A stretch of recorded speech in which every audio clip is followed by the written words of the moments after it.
Companheiros da Fraternidade Espírita Bezerra de Menezes, irmãos do 32º seu, as nossas saudações para todos, rogando a Jesus que a sua paz se faça sobre nós, tendo mais uma vez este nosso encontro para estudar, comentar, refletir sobre o livro Conduta Espírita, de André Luiz, psicografia de Valdo Vieira, para hoje o capítulo 27, perante a mediunidade. Diz André Luiz no início da sua mensagem: reprimir qualquer iniciativa tendente a assinalar a mediunidade ou o médium ou os fatos mediúnicos como extraordinários ou místicos.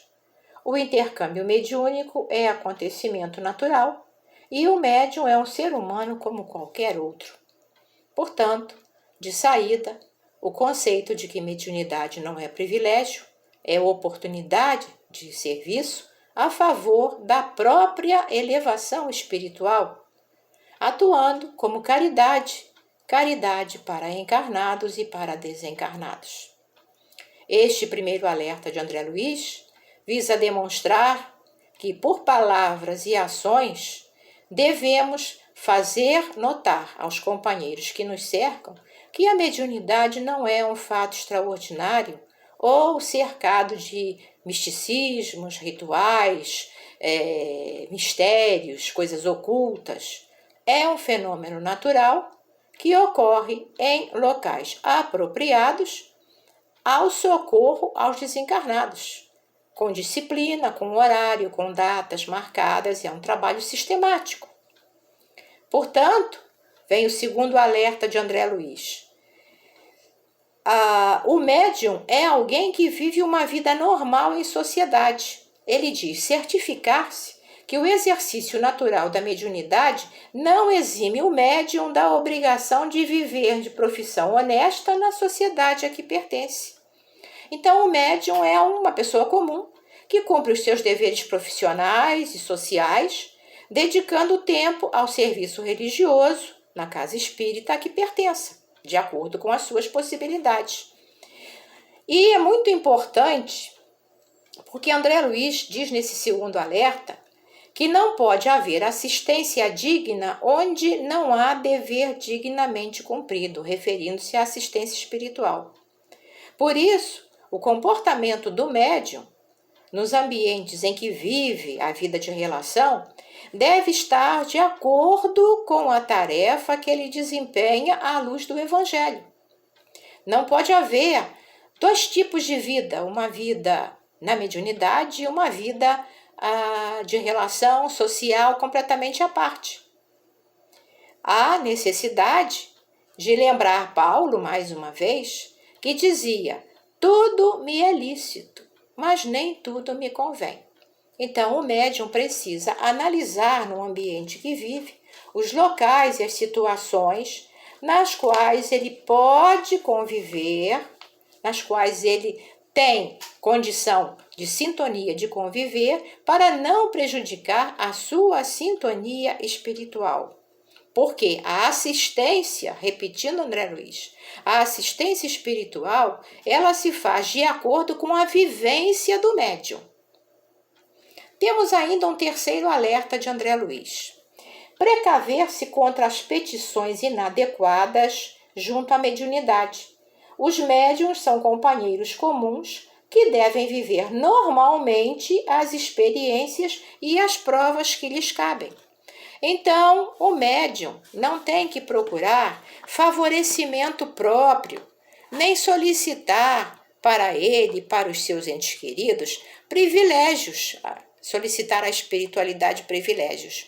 O médium, como todas as pessoas, tem dificuldades financeiras, fica doente, tem problemas, como todos têm problemas no mundo em que vivemos.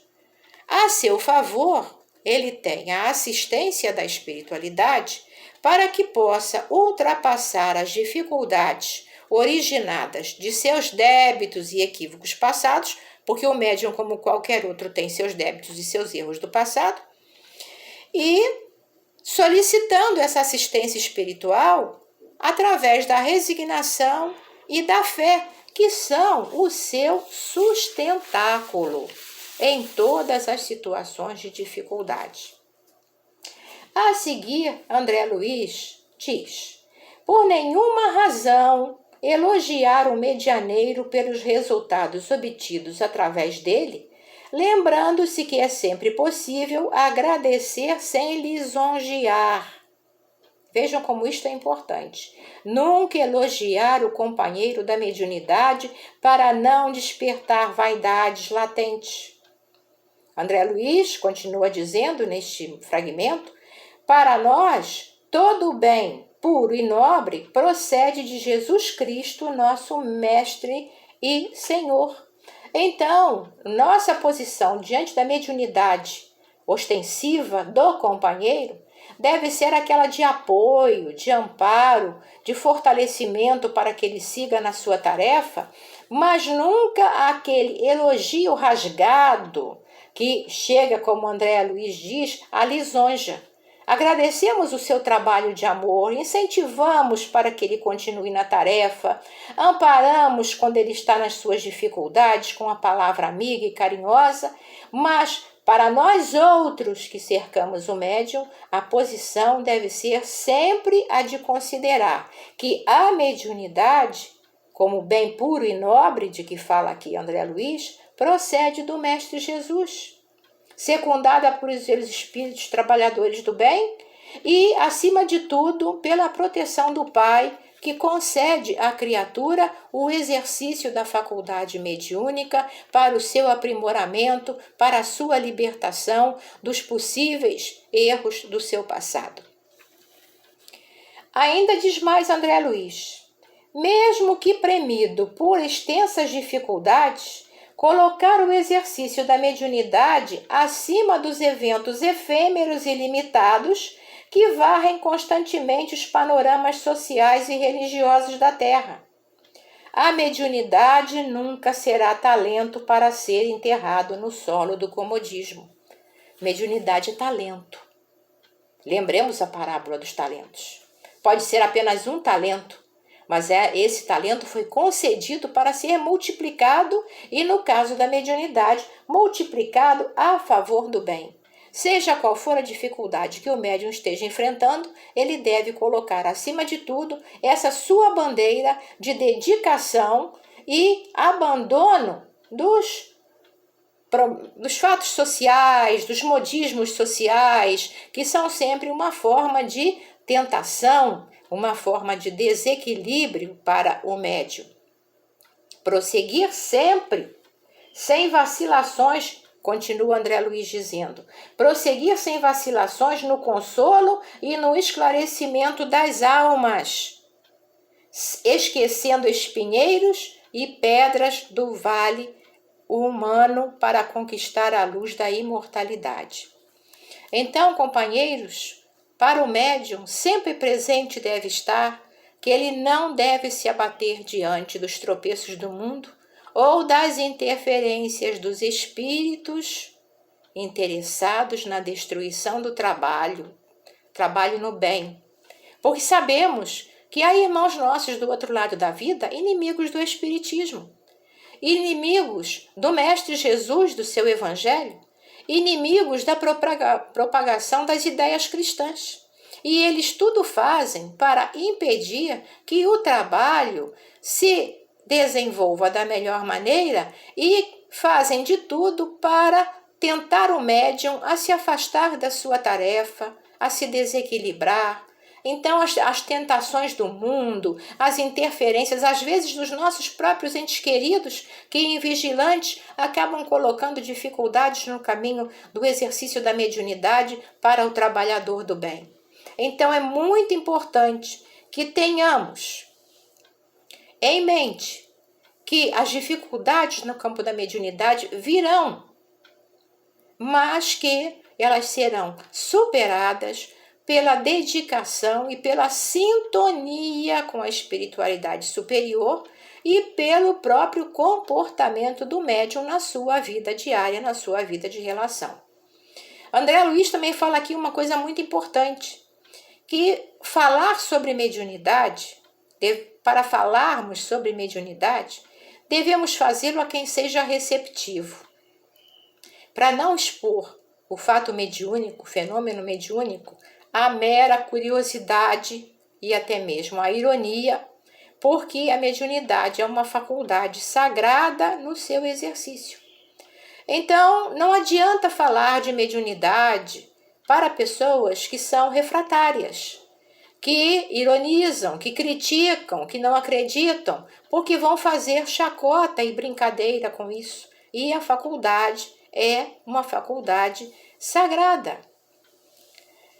Se a pessoa se torna receptiva e faz perguntas, e notamos que a criatura quer aprender, quer entender o que é mediunidade, quer entender por que o médium dedica tantas horas do seu tempo a um trabalho de amor numa casa espírita, sim, esclareçamos. Sem detalhes do fenômeno, porque a criatura não vai entender os detalhes do fenômeno, porque os detalhes do fenômeno só entende quem estuda. O médium, estudando a própria faculdade, ele entende todos os mecanismos, mas as pessoas não compreendem. Então, dar o esclarecimento, como damos à criança. Quando a criança faz uma pergunta, a gente responde naquela faixa da pergunta, não vai além.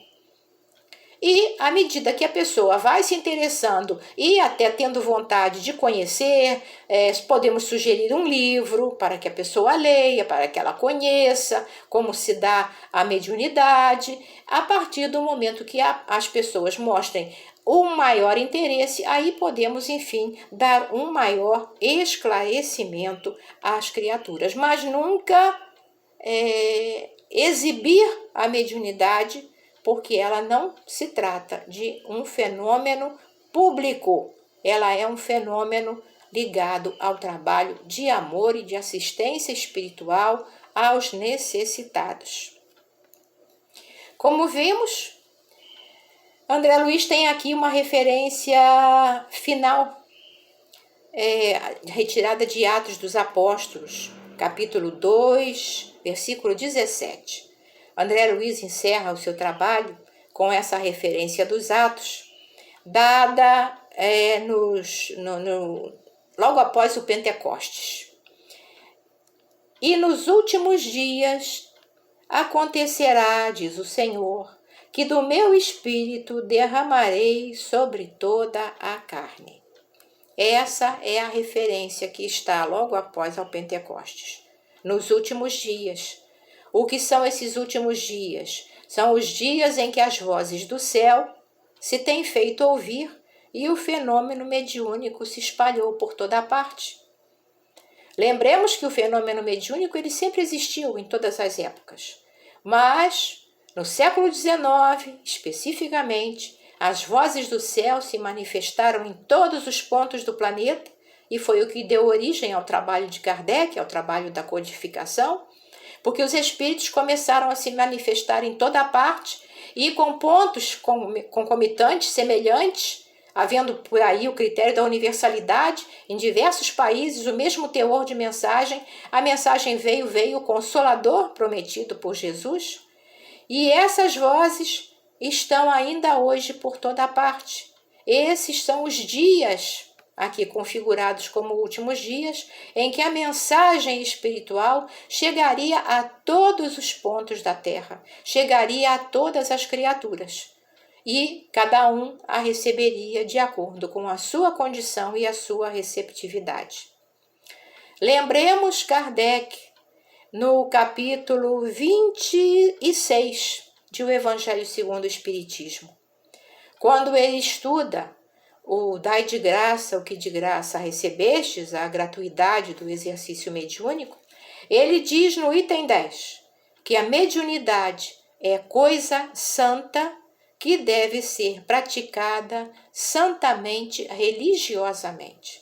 Então, como diz André Luiz, não tem nada de místico, não tem nada de sobrenatural, mas tem o sentimento da religiosidade, da santidade, porque é um trabalho de amor voltado para as necessidades dos encarnados e dos desencarnados. É um trabalho que deve ser praticado com um sentimento elevado. E por isso, diante do fenômeno mediúnico, nós devemos manter a serenidade, a tranquilidade e, na prática do trabalho, manter esse sentimento purificado de religiosidade. Porque o que é praticar religiosamente e santamente? É procurar a ligação com a espiritualidade superior, com o Mestre Jesus e, acima de tudo, com o nosso Pai de amor e misericórdia. Porque religião é a religação com o Pai. Então, praticar a mediunidade, trabalhar na mediunidade, seja no fenômeno ostensivo, seja no trabalho de apoio, enfim, todos os setores em que a mediunidade se desenrola na casa espírita, é colocar esse sentimento de religação com Deus através do Mestre Amigo Jesus e de todos os trabalhadores espirituais envolvidos pelo trabalho. Meditemos nisso, principalmente todos os que estão no trabalho da mediunidade, nestes tempos tão difíceis, nestes tempos em que estamos até ausentes da casa espírita e do trabalho prático da mediunidade, porque sabemos que onde estivermos, a faculdade mediúnica, com amor, ela pode ser exercida, porque ela é um transbordamento da caridade, que é o amor em movimento, em favor dos necessitados. Então, não precisamos estar no exercício mediúnico, no fenômeno dentro da casa espírita, para exercer a nossa condição mediúnica. Podemos, em qualquer lugar em que estivermos, doar de nós mesmos para todos os necessitados dos dois lados da vida, através do pensamento, da vibração e da oração. Que a doce paz do Mestre Jesus seja com todos os companheiros e que possamos bem aproveitar todos esses ensinamentos que a misericórdia divina colocou nas nossas mãos através do Consolador prometido, com base no Evangelho do Senhor Jesus. Muita paz para todos.